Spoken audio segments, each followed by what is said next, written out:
Y esta serie se titula Del sueño al destino. ¿Cuánto les ha gustado esta serie? Del sueño al destino. La pastora Maggie nos hablaba de que Dios tiene 10 pruebas en la vida. Hay 10 cosas a través de las cuales Dios desea que nosotros las aprobemos. Y cuando nosotros aprobamos cada una de esas pruebas, nos va a acercar a ese destino que Dios tiene realizado o que Él ha elegido para nosotros. ¿Por qué? Porque a cada persona en el planeta Tierra Dios le dio un sueño. Dios le ha dado una meta, Dios le ha dado un destino al cual llegar. Pero lamentablemente muchos no realizan el destino, muchos no alcanzan el sueño que Dios ha deseado para sus vidas, porque hace falta algo y se llama carácter. Si no hay carácter, no puede haber un destino. Si no hay carácter, no podemos lograr esos objetivos que Dios nos ha trazado. ¿Por qué? Porque el carácter es lo que nos ayuda a soportar las pruebas. El carácter es lo que se construye dentro de nosotros para que nosotros logremos alcanzar el destino. ¿Cuántos dicen amén a eso? Y el destino que Dios ha trazado para nosotros es un destino lleno de bendición, es un destino lleno de prosperidad, de crecimiento, es un destino a través del cual cada vez que aprobamos una de esas pruebas, valga la redundancia, nos convertimos en Cristo. Y si nosotros desarrollamos en nuestra mente, corazón y carácter a Jesús, vamos a lograr el destino y el sueño que Dios tiene para nosotros.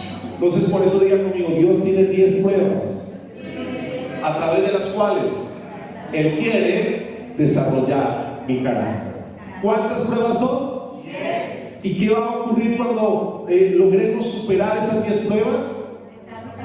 Nos vamos a acercar y vamos a llegar al destino que Dios tiene para nosotros. Ahora, ¿a través de la vida de quién estamos aprendiendo esas 10 pruebas? Diga conmigo, a través de la vida de José.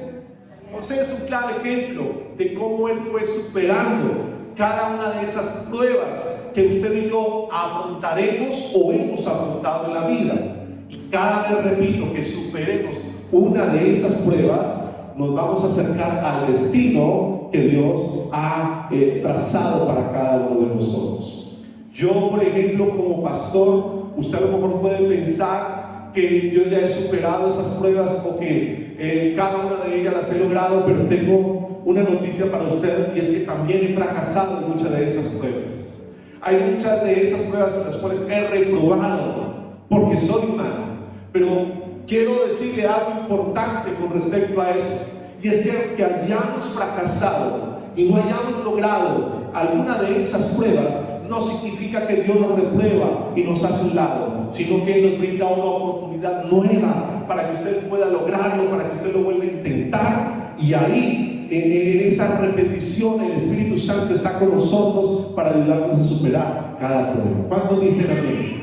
Puede ser que te has quedado en la prueba del orgullo y has tenido que reprobar la prueba del orgullo y volver a hacer. Pero cada vez que lo intentes de nuevo, dice la Biblia, si 7 veces cae justo, Jehová lo levantará, Él estará contigo. Puede ser que te has quedado en la prueba del pozo. ¿Cuántos recuerdan la prueba del pozo? La prueba del carácter. Porque recordemos que José era chismoso. José iba, llevaba, traía, hablaba de sus hermanos, le hablaba a su papá y le cogieron tirria, le cogieron manía. Eso lo llevó a la prueba del pozo. Pero no importa si hay defectos en nosotros, en nuestro carácter, si hoy disponemos nuestro corazón a Jesús, Él nos va a ayudar a superar la prueba del pozo. ¿Alguien dígame? Pues esas son buenas noticias. Porque ¿qué quiero decir con esto? Que no importa en qué prueba estés reprobando, hoy el Espíritu Santo está a nuestra disposición para que tú la puedas superar, para que tú lo puedas lograr, para que tú puedas avanzar, para que tú puedas prosperar. Vuelvo a decir amén, para que alcances el destino que Dios ha trazado para ti. Entonces, hoy nos corresponde la prueba número 3, es la prueba del palacio. Y esta prueba del palacio la hemos titulado en esta mañana, claves, ¿para qué? Dígale a su vecino, claves. Entonces, en la prueba del palacio vamos a aprender a través de la historia de José cómo José también fue probado en el palacio, en la abundancia, y cómo José logró superar esta prueba. Ahora, quiero que vayan conmigo allí en la lectura, en pantalla, y vamos a leer Génesis capítulo 39, versículos del 1 al 6. Recordemos que una vez más estamos viendo la historia de José, de allí estamos aprendiendo. Y recordemos que José, odiado por sus hermanos con justa razón, José tenía una lucha en su carácter, José tenía una lucha con el orgullo. Cuando Dios le da un sueño a José, en vez de guardárselo para sí mismo o preguntar a Dios cuál era el destino que tenía ese sueño, lo que hizo fue alardear de lo que Dios le habló, y allí José tuvo que enfrentarse a la prueba del orgullo. José supera la prueba del orgullo, pero ahora se enfrentó a una nueva prueba, la prueba del pozo. Recordemos una vez más, el defecto de José no solamente se llamó orgullo, sino que también era una persona chismosa, llevaba, traía, alardeaba, y eso lo llevó a la prueba del pozo. Pero allí, en la prueba del pozo, donde muchos de nosotros hemos estado, de allí el Señor sacó a José. Y cuando José es sacado del pozo, y ahí donde quiero que me acompañe con una lectura, su historia continúa y dice: cuando los mercaderes ismaelitas llevaron a José a Egipto, lo vendieron a Potifar, un oficial egipcio. Potifar era capitán de la guardia del rey de Egipto. Y dice el versículo siguiente: y el Señor, léalo fuerte, y el Señor estaba con José. Dígale a su vecino: el Señor estaba con José. Y dice la Biblia: por eso tenía ¿qué tenía? Éxito en todo mientras servía en la casa de su amo egipcio. Potifar lo notó y se dio cuenta de que el Señor estaba con quién. Dígalo una vez más: el Señor estaba con quién, con José. ¿Y quién le daba? Éxito en todo lo que hacía. Versículo siguiente: eso agradó a Potifar, quien pronto nombró a José su asistente personal y lo puso a cargo ¿de qué? De toda su casa y de todas sus posesiones. Y desde el día en que José quedó encargado de la casa y de las propiedades de su amo, léalo fuerte conmigo, el Señor comenzó a bendecir la causa de Potifar. ¿Por causa de qué? ¿Por causa de qué? De José. Y dice la Biblia: y todos los asuntos de la casa marchaban bien, y las cosechas y los animales prosperaron, pues Potifar le dio a José total y completa responsabilidad administrativa sobre sus posesiones. Con José a cargo, Potifar, lea conmigo, no se preocupaba por nada. ¿Qué hacía Potifar? No se preocupaba por nada, excepto que iba a comer. José era un joven muy apuesto y bien comido. ¡Wow! Ahora, esta historia a mí me impresiona, porque muchas veces tenemos una idea preconcebida de los personajes bíblicos o de hombres y mujeres de Dios famosos, como si fueran personas que nunca se equivocan, como si fueran personas que todo lo que hacen lo hacen correctamente, y por consiguiente, por su buen comportamiento, Dios decide bendecirlos y prosperarlos. Y cuando tenemos esa percepción de que es a través de una vida incorruptible, intachable, que viene la bendición, muchos se desaniman porque concluyen: ¿cuándo voy a lograr yo ser como fulano, como sultano, como José, como David? Mire todo lo que tuvo. Pero la realidad es que cuando profundizamos en la vida de estos grandes hombres y de estas grandes mujeres, lo que vamos a encontrar son seres de carne y hueso, que fallan, que cometen errores, que fracasaron, que mordieron el polvo, pero hay un común denominador en ellos, y es que a pesar de esos faltantes y a pesar de esos errores, decidieron buscar la presencia de Dios, decidieron amar a Dios, y por consiguiente vino la bendición de Dios. ¿Me siguen? Digan amén. ¿Cómo así, pastor? Recordemos, José venía de superar la prueba ¿de qué? Del orgullo. Se creía más que sus hermanos, se creía más que otros, y tuvo que ser confrontado en su carácter con el orgullo. Y uno puede decir: hasta ahí, listo, lo logró. Pero luego José se enfrentó a la prueba del pozo, y allí una vez más Dios tuvo que confrontar su carácter, su forma de ser, en la peor situación de su vida, vendido por sus hermanos, dado por muerto a sus padres, vendido como esclavo. Pero aún en esa dificultad Dios trató con José. Y esto nos tiene que dar esperanza, iglesia.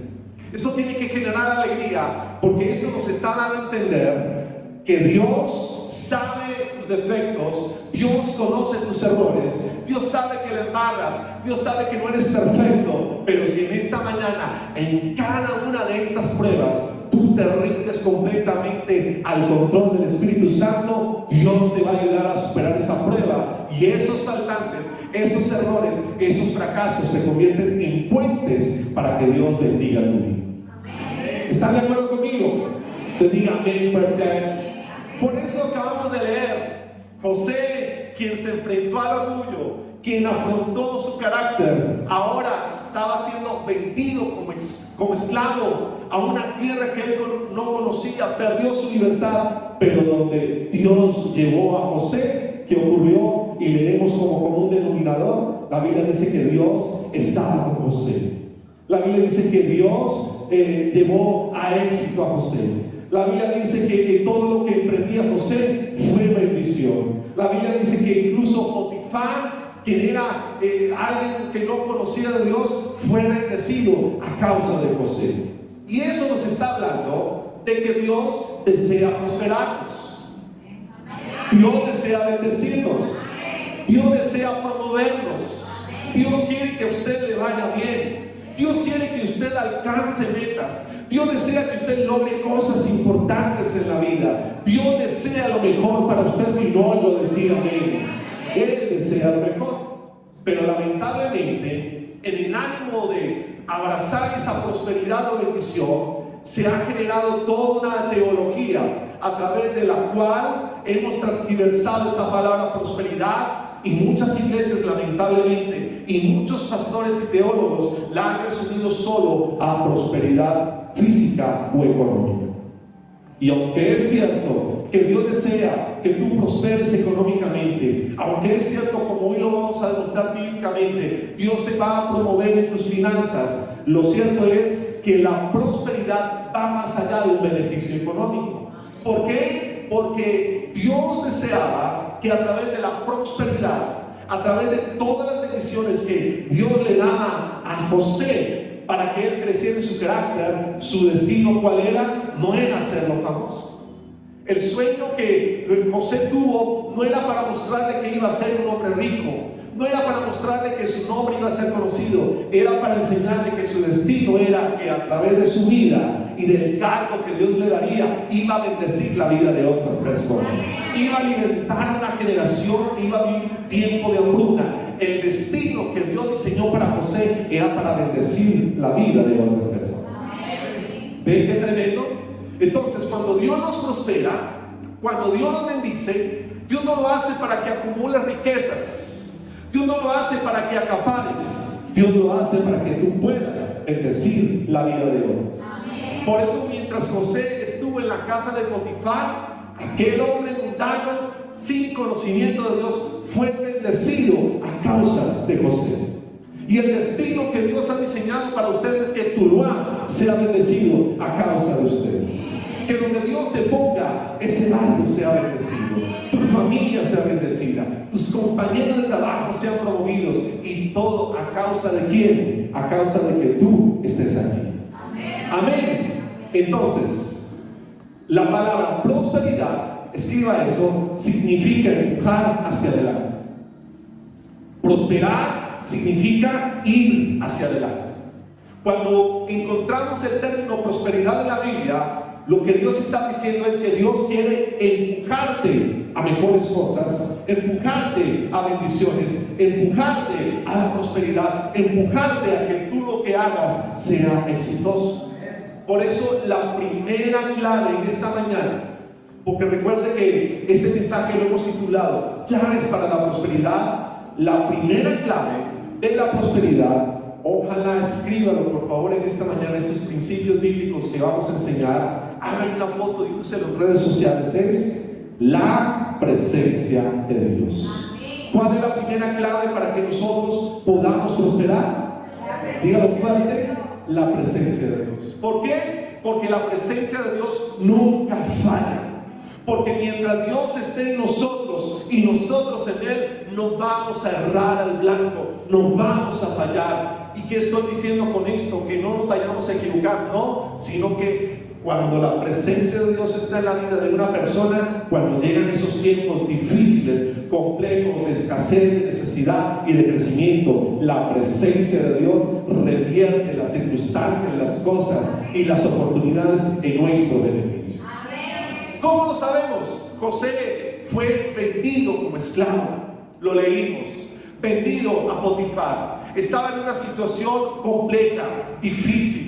Yo creo que muchos de nosotros en el lugar de José hubiéramos claudicado, es decir, hubiéramos renunciado. Hubiéramos dicho: hasta aquí, no vuelvo a la iglesia, no vuelvo a buscar de Dios, eso es falso. Pero ¿qué hizo José? Se mantuvo en su amistad, en su conducta con Dios. Y ahí es donde aprendemos que la clave para la prosperidad es que nosotros busquemos, anhelemos y mantengamos, diga conmigo, la presencia de Dios. ¿Qué dice la Biblia con respecto a la prosperidad? Y quiero que rápidamente me acompañe allí. Y dice Génesis 26, 12 al 13. Habla de Isaac. Y dice: cuando Isaac sembró sus cultivos ese año, cosechó ¿qué? 100 veces más grande que el que había. ¿Pero por qué? Porque el Señor lo bendijo. Dígale a su vecino: cosechó más porque el Señor lo bendijo. Y mira, dice la Biblia, se hizo muy rico y su riqueza iba aumentando. ¿Qué vemos hasta aquí? Que Dios desea que seamos prosperados, también en material. Deuteronomio 29:9 dice: por lo tanto, obedece las condiciones de este pacto para que, ¿qué dice allí? Prosperes en todo lo que hagas. ¿Qué quiere Dios que hagamos? Que seamos promovidos, que prosperemos. Salmo 1 de 1 al 3. David dice: bienaventurado el hombre que no anda según el consejo de los impíos, ni se detiene en el camino de los pecadores, ni se siente en la silla de los burladores, sino que más bien en la ley del Señor está su delicia, y en ella medita de día y noche, y será como árbol plantado junto a corrientes de aguas, que da, léalo fuerte, su fruto a su tiempo, y su hoja no cae, y todo lo que hace que prosperará. Juan, en el Nuevo Testamento, 3 de Juan 2 dice: amado, mi oración es que seas ¿qué? Prosperado en todas las cosas y que tengas salud, así como prospera tu alma. Entonces, ¿qué encontramos bíblicamente? Que Dios desea prosperarnos, que Dios desea bendecirnos. Pero lamentablemente muchos de nosotros hacemos al revés esa ecuación. Yo me he encontrado con gente que dice: pastor, yo no puedo volver a la iglesia porque tengo que trabajar, porque tengo que trazar unos objetivos económicos, y eso implica que falte a la iglesia, porque mientras trabaje puedo lograrlo. Y si tu meta en esta vida es solo amasar fortuna y dinero, eres el pobre más grande de la historia. Porque esa no es la manera de Dios, no es la forma en como Dios desea que prosperes. No es la forma en como Dios quiere que alcances tus metas económicas. La Biblia declara, y José nos enseñó, la clave para prosperar es amar la presencia de Dios, es anhelar la presencia de Dios, es que Dios esté en tu vida. Y para que eso ocurra, Dios tiene que tener el primer lugar. Si Dios no es tu prioridad el domingo, si Dios no es tu prioridad en semana, entonces lo que tú consigas se va a escapar. Lo que tú amases en fortuna se va a ir. ¿Por qué? Porque Dios es el único que puede garantizar que lo que tú hagas en esta vida pueda trascender. Por eso la primera clave, repito una vez más, es amar la presencia de Dios. Dios siempre te va a empujar a conocerlo a Él, amarlo a Él, a tener de Él. Porque donde está la presencia de Dios hay ¿qué? Bendición. Donde está la presencia de Dios hay ¿qué? Hay prosperidad. Donde está la presencia de Dios hay bendición. Por eso leíamos con respecto a José y nos volvemos allí. Dice: y lo puso a cargo Potifar de todas sus posesiones, de todo lo que tenía. Y cuando Potifar puso a José a cargo de todo, ¿qué comenzó a suceder? Dios empezó a bendecir la casa de Potifar a causa de José. ¿Cuántos me están entendiendo en esta mañana? Tu empresa va a prosperar por tu motivo, por razón de que tú estés allí, si tú amas la presencia de Dios. Tú vas a mejorar en todo sentido a causa de aquellos que amamos la presencia de Dios. Este lugar va a crecer numéricamente en bendición y prosperidad a causa de amar en primer lugar la presencia de Dios. Entonces, si amamos la presencia de Dios, ¿qué es lo que tú vas a buscar? Pasar más tiempo con Él, en la lectura de la palabra, en la oración, en congregarte, en tu grupo pequeño, porque cada una de estas cosas son herramientas que Dios nos da para que podamos conectarnos a la presencia de Dios. Pero usted puede a lo mejor preguntarse en esta mañana: sí, pastor, yo anhelo la presencia de Dios, yo anhelo que Él sea el primero, pero ¿cómo logro que la presencia de Dios esté permanentemente en mi vida? Y esto nos lleva al número 2. Y la clave para que la presencia de Dios esté de forma continua y permanente en tu vida, ¿cuál es? Léalo fuerte: la obediencia a Dios. ¿Cuál es la clave? La obediencia a Dios. ¿Por qué? Porque es de bendición cuando nosotros obedecemos, porque todo mandato que Dios nos da está escrito y está dicho para que nosotros podamos ser promovidos y podamos prosperar. Somos una iglesia que amamos la gracia. Somos una iglesia que hablamos de misericordia. Pero sería un mensaje incompleto solo hablarles a ustedes de gracia, del favor de Dios, sin hablar de obediencia.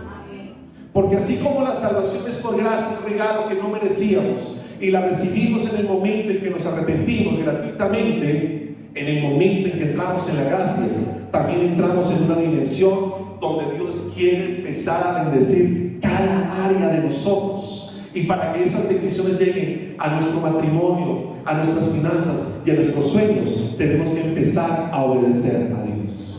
Ahora, ¿sabe usted que antiguamente la obediencia era ley? Obedecer a Dios estaba bajo la ley. Y cuando la gente no obedecía a Dios, entonces la ley castigaba. Pero cuando entramos a la dispensación de la gracia, la cruz, el favor inmerecido de Dios, ahora la obediencia no es una ley, sino que es el fruto de una vida de gratitud por lo que Dios ha hecho por nosotros. ¿Cuánto me sigue? Díganlo a mí. Por eso cuando hablamos del matrimonio y tú quieres que tu matrimonio sea bendecido, ¿qué es lo que Dios pide que hagamos? Que obedezcamos. Por eso Dios a los hombres nos manda a amar a nuestras esposas. Y a las esposas Dios les dice: honren a sus esposos. Y cuando entramos en esa dinámica de obediencia, en hacer lo que Dios quiere que hagamos, en amar, en respetar, ¿qué es lo que va a ocurrir en nuestro matrimonio? Va a empezar a ser bendecido. Cuando, ejemplo, a nosotros los hijos, Dios nos dice: honren a sus padres, amen a sus padres, respeten a sus padres, y entramos en la dinámica de la obediencia a Dios, ¿qué es lo que va a ocurrir? Vienen beneficios y bendiciones por honrar a nuestros padres. Es decir, todo acto de obediencia a Dios genera una bendición. Diga conmigo: todo acto de obediencia genera una bendición. ¿Cómo atraemos la presencia de Dios entonces? Cuando obedecemos. Repito una vez más: ¿cómo atraemos la presencia de Dios? Cuando obedecemos. Por eso Dios tiene mandamientos para cada área de nuestra vida. ¿Cuánto me sigue? Díganme. Dios tiene mandamientos para nuestras finanzas. Cuando diezmamos, cuando ofrendamos, abrimos la bendición de Dios. Cuando le damos la prioridad a Dios en nuestras finanzas, aceleramos la bendición de Dios. Amén. ¿Cuándo dicen amén? Entonces, si quiero ser exitoso, diga conmigo: si quiero ser exitoso, necesito obedecer. ¿Qué necesitamos hacer? Obedecer. Miren, hay un ejemplo claro en la Biblia, y es el ejemplo de David. ¿Cuántos recuerdan a David? Dice la Biblia que David adulteró, David conspiró en homicidio, David hizo cosas horribles. Es más, si David asistiera a esta iglesia, yo creo que ya lo hubiéramos echado. No serviría ni para portero de la iglesia. Hizo cosas horribles, hizo pecados feos. Pero al igual que David, Saúl también cometió errores garrafales. Y dice la Biblia que Dios llamó a David conforme a su corazón, porque aunque ambos pecaron, ambos reyes pecaron, David tuvo tuvo la capacidad en su carácter de humillarse delante de Dios y entrar en obediencia a Dios. Entonces dice la Biblia que Dios desechó a Saúl porque Saúl no se arrepintió, y Dios amó a David porque David se humilló delante del Señor. ¿Cuánto me sigue, mi hermano? Puede ser que hayan áreas en tu vida donde te cuesta obedecer a Dios. ¿A cuánto nos cuesta obedecer en ciertas áreas de nuestra vida? Yo no soy perfecto en esta mañana. Yo he cometido cantidad de errores como usted no se imagina. He fracasado en muchas áreas. He mordido el polvo en muchas situaciones de mi vida en las cuales Dios no quería que yo lo hiciera, pero lo hice. ¿Por qué? Porque cuando desobedecemos a Dios son esas las consecuencias. Pero las buenas noticias en esta mañana es que aunque nos hallemos en ese tipo de situaciones en la vida, la gracia y el favor de Dios siempre están dispuestos a levantarnos y a ofrecernos una nueva oportunidad. Porque Dios es el Dios de las segundas, terceras, cuartas, quintas, múltiples oportunidades. Porque mientras lo obedezcamos y amemos su presencia, Dios siempre nos va a proveer a ser bendecidos. ¿Cuánto decimos amén a eso? ¿Cuánto decimos amén a eso? Entonces, la prosperidad es más que tener dinero. Diga conmigo, prosperar es más que tener dinero. ¿Por qué? Porque la prosperidad real es tener la gracia de Dios. Necesitamos la gracia de Dios. Necesitamos el favor de Dios. ¿Cuánto recuerdan esa historia que Jesús cuenta de un hombre que debía mucho dinero? ¿Se acuerdan? Un hombre que debía cantidad de dinero y Dios le dio gracia delante del rey. ¿Lo recuerdan? Y las deudas le fueron perdonadas. Pero alguien le debía a este hombre dinero, y la gracia y misericordia que el rey tuvo con él, él no la tuvo con ese pobre hombre, sino que le exigió el pago de su deuda. Y eso llegó a oídos del rey, y el rey al escuchar eso se escandalizó y mandó a meter a la cárcel a este hombre. Dios en esta mañana tiene gracia para nosotros, tiene favores, tiene misericordia, y eso es prosperidad. Porque la prosperidad es más que el dinero, es tener la gracia de Dios. Y si en tu vida está la gracia de Dios, entonces tenemos que amar la obediencia, porque la obediencia es el fruto al amor de Dios. Ahora, repito, ¿a cuánto nos cuesta obedecer? Seamos sinceros en esta mañana. ¿A cuánto nos cuesta obedecer? Yo soy el primero. ¿Y cuántos hemos fracasado por falta de obediencia? Soy el primero. Entonces, pastor, ¿cuál es la clave para obedecer? Y esto nos lleva al punto número 3. Y la clave para la obediencia, ¿cuál es? La fe en Dios. Dígale a su vecino, la clave para obedecer es la fe en Dios. ¿Qué necesitamos? Creer en Dios. Usted quiere obedecerle a Dios, entonces ¿qué requiere? Fe. Por eso dice la Biblia que cuando usted escucha la palabra de Dios, lo que en este momento está ocurriendo, esa palabra, escuche bien, tiene el poder y la facultad de convertirse en vida cuando entra a sus oídos, a su mente, a su corazón. Y cuando usted recibe esta palabra, está generando fe en su corazón. No sé si me hice entender. Si usted se propone cada domingo y cada semana ser parte de la iglesia, de un grupo pequeño, usted está generando de forma inconsciente fe dentro de usted. Entonces, ¿qué va a ser la fe? La fe, que es el medio de comunicación con Dios, va a producir en nosotros obediencia. Y cuando nosotros obedecemos, la obediencia genera el fruto de la bendición.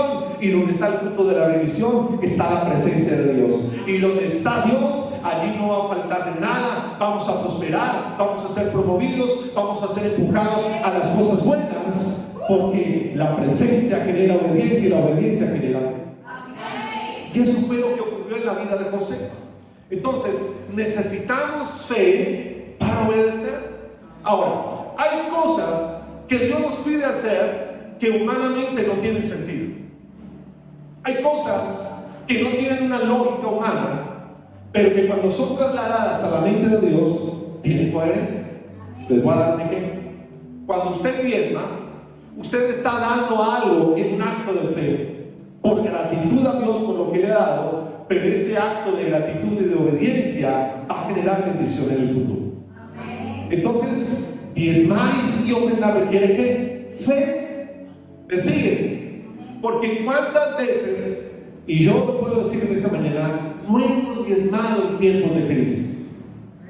¿Cuántas veces no hemos ofrendado en tiempos de necesidad? Recuerden la historia de la viuda. Le quedaba un poquito de aceite, un poquito de harina. Ella dijo: esto es lo último que me queda. No vamos a comer esto y echémonos a morir, porque había una hambruna en la tierra de años y solo les quedaba eso. Pero ella, en un acto de fe, cuando llegó el profeta, le dio lo que tenía el profeta de comer. Y Dios bendijo a esta mujer y a su hijo, y ese poquito que era lo único que quedaba, Dios lo multiplicó de tal forma que no escaseó, sino que prosperó y hubo en abundancia. ¿Por qué? Porque tuvo fe. Entonces, cada vez que tú vienes a la iglesia, estás sumando fe. Cada vez que tú vas a tu grupo pequeño, estás creando fe. Cada vez que te atreves a hacer algo por ti mismo, estás generando fe. Y cuando empiezas a alimentar el músculo de la fe, automáticamente la obediencia se activa, porque empiezas a hacer cosas que no tienen sentido, que no tienen lógica, que no parecen razonables, pero en las manos de Dios y en la mente de Dios son lógicas, son razonables, y empiezan a ocurrir milagros en la espíritu. Necesitamos entonces, para obedecer, diga conmigo, fe en Dios. No importa si hay otras áreas donde sigues fallando, empieza por lo básico. Empieza en lo pequeño. Empieza a orar en casa. Empieza a leer la Biblia. Empieza a ser parte del grupo pequeño. Empieza a comprometerte con Dios. Comprométete a servir a Dios. Y puede ser que no es importante, pero esas pequeñas cosas suman, suman, suman y suman. Y cuando menos te lo esperes, vas a encontrarte a ti mismo y a ti misma haciendo grandes cosas para el Señor y aperturando en tu vida, en tu futuro y en tu presente las bendiciones de Dios, porque la clave de la obediencia es la fe en Dios. ¿Cuánto decimos amén a eso? ¿Cuánto decimos amén a eso? Y número 4 y último, para que haya fe en nosotros, porque puede ser que al igual que las anteriores, usted diga: pero ¿cómo hago para sumar fe? La clave de la fe en Dios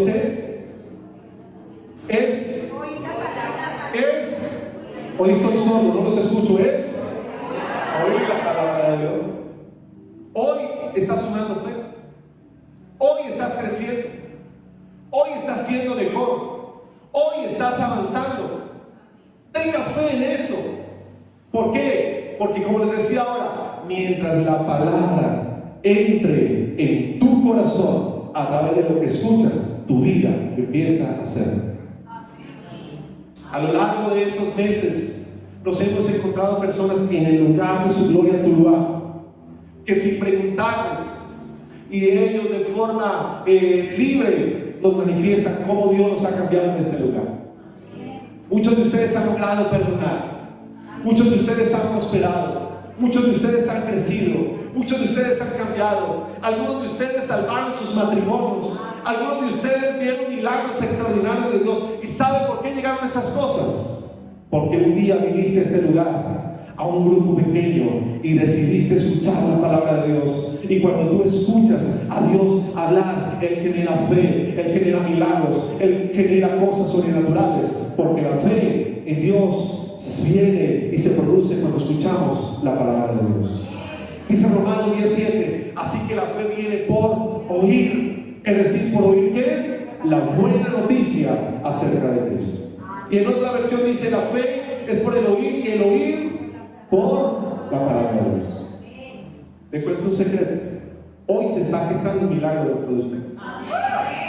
Usted a lo mejor no es consciente ahora mismo de lo que le estoy diciendo, pero el hecho de que usted esté sentado aquí, eso está hablando de que tienes fe. Eso está hablando de que quieres crecer. Eso está hablando de que quieres algo diferente. Entonces, en esta mañana, recordemos que la clave para que logremos el éxito, al igual que José, número 1 es la presencia de Dios. Diga conmigo: voy a amar la presencia de Dios. Esta semana voy a desear la presencia de Dios. Voy a hacer que Dios vaya conmigo, delante, detrás, me rodee. Dígalo fuerte en esta mañana. Porque la clave de la prosperidad es la presencia de Dios. Pero también la clave para la presencia de Dios, diga conmigo, es la obediencia a Dios. Y sí hay áreas donde nos va a costar dolores. Y sí hay áreas donde estamos fracasando. Y sí hay áreas donde estamos siendo reprobados. Pero hoy, en un acto de fe, voy a obedecer a Dios. Y ese acto de fe que viene por el oír la palabra de Dios me va a promover al éxito, a la bendición y a la prosperidad. Porque recuerden, prosperidad no es solo dinero, prosperidad es que yo pueda crecer, parecerme a Jesús, mejorar en mi matrimonio, crecer como ser humano, ser mejor esposo, ser mejor esposa, ser mejor hijo, ser mejor hermano, ser mejor trabajador. Esa es la verdadera diferencia. Y esa diferencia que llamamos prosperidad viene cuando nos relacionamos con la presencia de Dios. ¿Alguien tiene gratitud a Dios en este